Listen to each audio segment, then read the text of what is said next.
Hello students, myself Professor Ankur. I welcome everyone for the GATE sum session on analog circuits. Today we are going to solve important sums on multistage amplifiers. So let's start with our first session on multistage amplifier.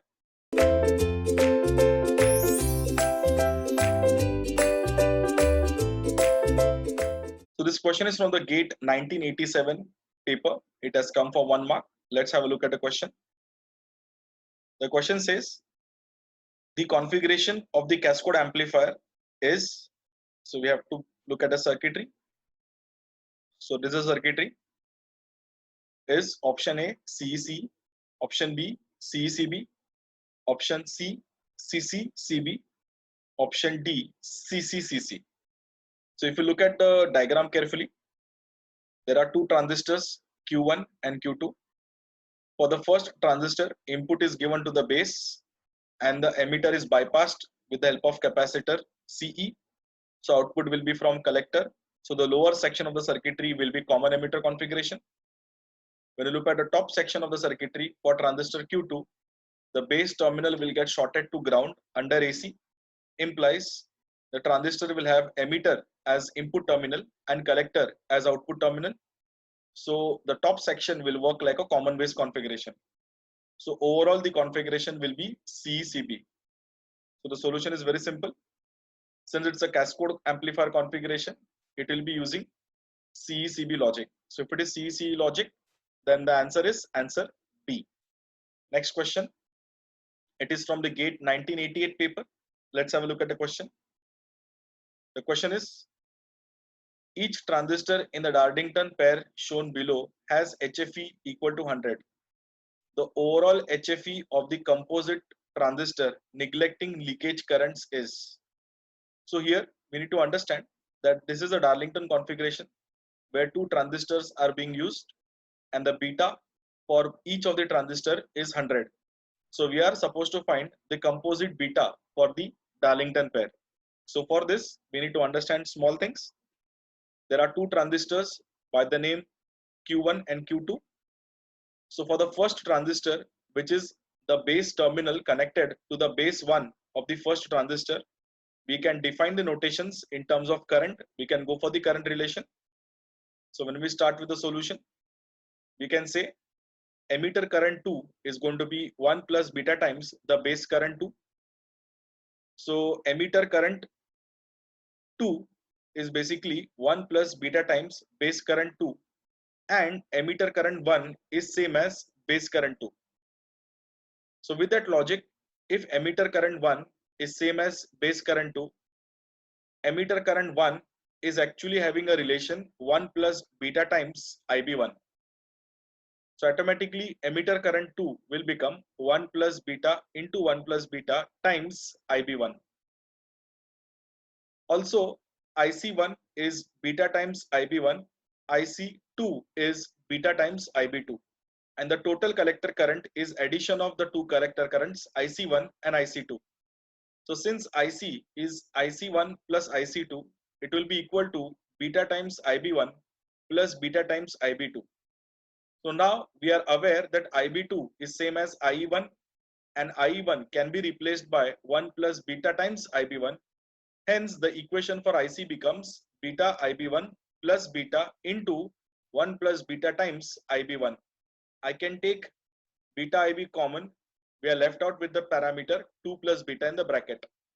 So now if I see the final collector current of the Darlington, it is going to be my IC, and the final input current for my Darlington, it is going to be IB1. So normally we are having the current relation, current collector current is equal to gain times the base current.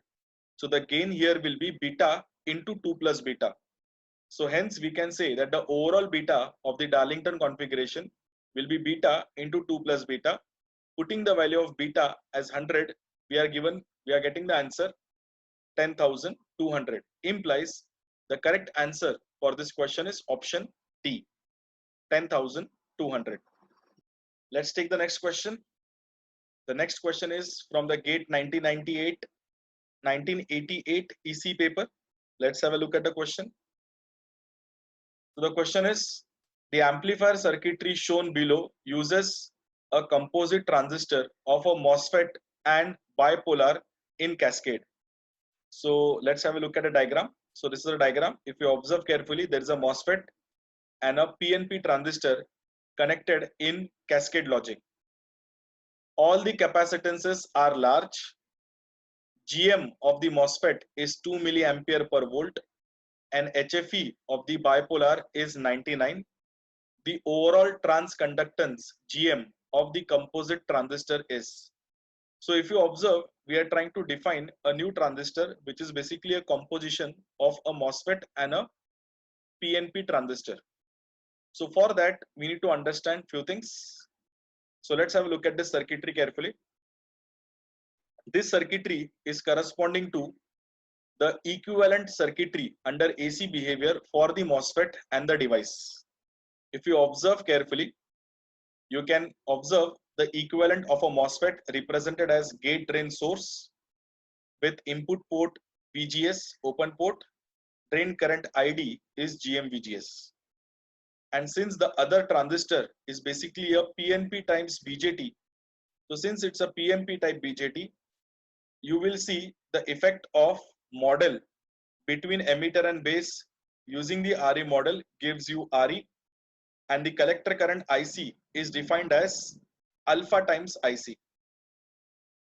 So if you observe the representation carefully, you can see the drain of the MOSFET connected to the emitter of the BJT. So that's the reason you can see the link being shown. The base of the transistor is grounded under AC and the source of the MOSFET is ground under AC. So automatically you will find that source terminal of MOSFET and base terminal of BJT, they will be shorted and connected to the ground. The drain of the MOSFET will be connected to the emitter of the BJT. So now if I try to get the overall transconductance, the overall transconductance will be a ratio of the output current by input voltage. So the output current is basically IC current and the input voltage is going to be VGS. So now we are going to define the GM value as IC by VGS. So I can get the relation in terms of chain rule. I can take IC by IE into IE by ID into ID by VGS. The minus sign is considered because of the current direction. Now IC by IE will be alpha. IE by ID will be giving you -1 because they are equal and opposite direction. So that minus sign and the minus sign of ID by VGS gets compensated. So we are left out with alpha into ID by VGS. ID by VGS is basically the transconductance of the MOSFET. Alpha is basically the DC current gain of common base configuration. So now alpha can be written as beta upon 1 plus beta. So beta value is given as 99. The GM, that is basically the transconductance of the MOSFET, is having a value 2 milliampere per volt. So on substituting, the value of beta is 99 and GM as 2 milliampere per volt, we get the value of GM as 1.98 milliampere per volt. So the answer is answer D, 1.98 milliampere per volt. Next question is from the GATE 1995 EC paper. Let's have a look at the question. The question is, in the amplifier circuitry shown. So let's have a look at the circuitry. So this is circuitry given. Determine the value of R such that Q2 is biased at VCE2 equal to 7.5 volt. Assume Q1 and Q2 to be identical with VBE equal to 0.7 volt. Also determine the small signal input impedance of Q1 and Q2 if both of them have beta equal to 200. Use VT equal to 26 millivolt. VCC for the circuitry is given as 10. So now how do we solve? So first of all, since we are going for a calculation with respect to the biasing potentials, we are supposed to go for the DC circuitry. So during the DC, the capacitor will work like open. So let's take the DC circuitry. So this is a circuitry. So you can see the VCC supply at the top. R1, R to two transistors Q1 and Q2, and the current notations defined as IX, that is the current flowing through R1, IB1 is the current of the first transistor base terminal. IC1 is the collector current of the first transistor. IB2 is the current of the second transistor base terminal. IC2 is the current flowing through R, that is the collector current for the second transistor, and VCE2, that is the voltage across collector and emitter for the second transistor. The value is already given as 7.5 volt. So the first step is when VB value is taken, it will be taken as 0.7. So you will start applying a KVL from the top battery point till the ground point via the resistance R1. So it is as good as VCC minus Ix into R1 minus VBE will be equal to 0. So automatically you will get the value of Ix. So the value of Ix is going to be 0.93 milliampere.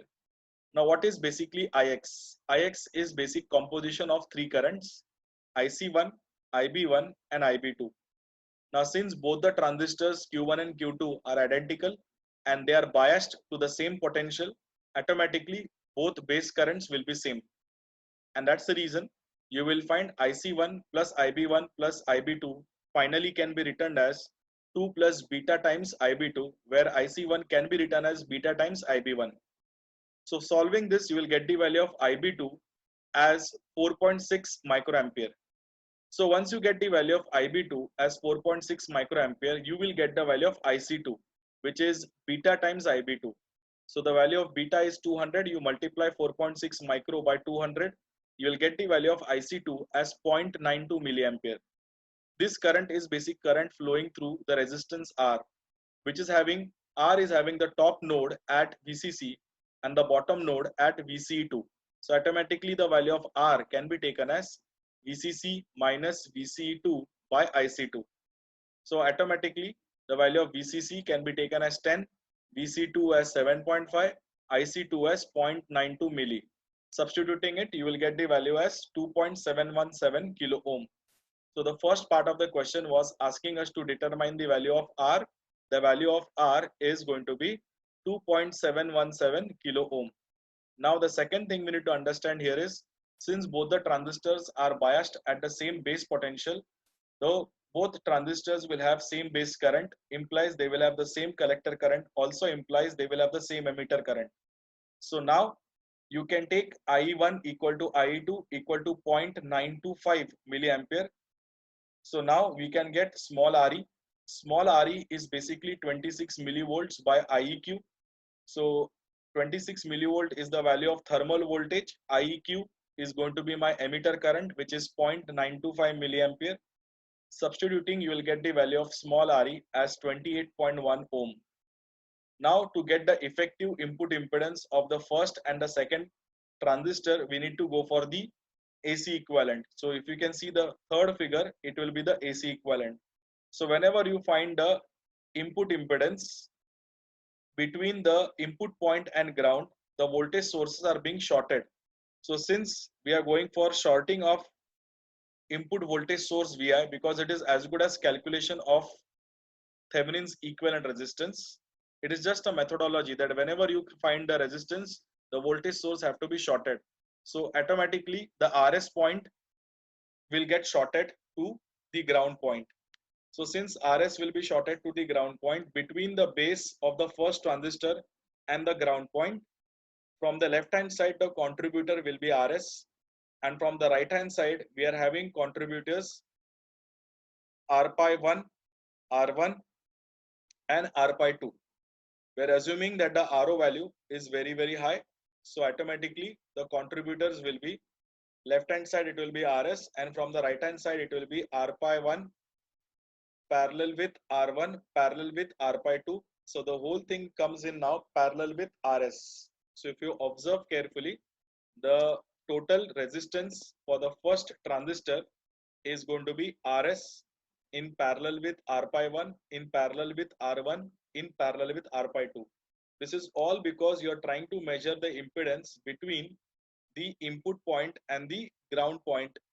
So automatically on putting the values, you will get 686 ohm, where your value of R pi was actually beta times Re. Now the input resistance or the input impedance of the second transistor is actually R1 in parallel with R pi 2. So since R1 value is 10K and in parallel with 5.620 kilo ohm, that is the value of R pi 2, the total value will come approximately 3.597 kilo ohm. So this is the value of the input impedance for both the transistors. So the sum might look little bit complicated, but it is having all basic fundamentals. You can go through the steps and get the answer very easily. Thank you.